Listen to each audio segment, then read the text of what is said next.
নমস্কার বন্ধুরা, আমি কৃষ্ণা। নতুন একটা রেসিপিতে সবাইকে স্বাগত। আজকে শেয়ার করছি বাঙালিদের প্রিয় একটা রান্না, ঝিঙে আলু পোস্ত। ঝিঙে আলু পোস্ত এটা একটা পুরনো রান্না, প্রায় সব বাঙালি বাড়িতেই প্রায়শই হয়ে থাকে। অনেকে অনেক রকমভাবে বানায়, আমি যেমনভাবে বানাই সেটাই আপনাদের কাছে শেয়ার করছি। আশা করছি আমার এই রেসিপিটা আপনাদের খুব ভালো লাগবে। এবার দেখে নেওয়া যাক কেমনভাবে রেসিপিটা বানায়। এখানে আমি 4টে বড় সাইজের ঝিঙে নিয়েছি, এর ওজন 800 গ্রাম। আর নিয়েছি 7টা মিডিয়াম সাইজের আলু, ওজন 750 গ্রাম। এবার ঝিঙের খোসাগুলোকে ছাড়িয়ে নিয়েছি আর গোল গোল টুকরো করে কেটে নিয়েছি। আলুর খোসাও ছাড়িয়ে নিয়েছি, ছোট ছোট টুকরো করে কেটে নিয়েছি আর ভালো করে ধুয়ে নিয়েছি। আর নিয়েছি 4-5টা চেরা কাঁচা লঙ্কা।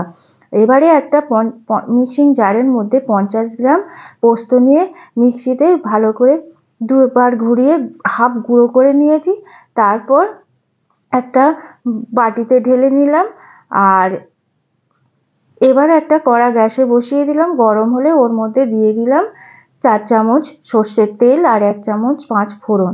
ফোড়নটা ভাজা ভাজা হলে ওর মধ্যে দিয়ে দিলাম টুকরো করে কেটে রাখা আলু। কিছুক্ষণ ভাজার পর ওর মধ্যে দিয়ে দিলাম 1 চামচ হলুদ গুঁড়ো। এখানে কেউ হলুদ ব্যবহার করতে পারেন, আবার নাও পারেন। আর 1 চামচ লাল লঙ্কার গুঁড়ো। আর দিলাম 1.5 চামচ লবণ। লবণটা যে যেমন পরিমাণের তরকারি করবেন সেই পরিমাণে লবণটা দেবেন। তারপর টুকরো করে কেটে রাখা সমস্ত ঝিঙে আমি দিয়ে এবার ভালো করে কষে নিতে হবে। বেশ অনেকক্ষণ কষার পর এবার আমি একটা ঢাকনা চাপা দিয়ে রাখবো। এই রেসিপিটাতে বেশি জল ব্যবহার করব না, এতে খুব অল্পই জল ব্যবহার করব। 5 মিনিট পর আমি ঢাকনা খুললাম।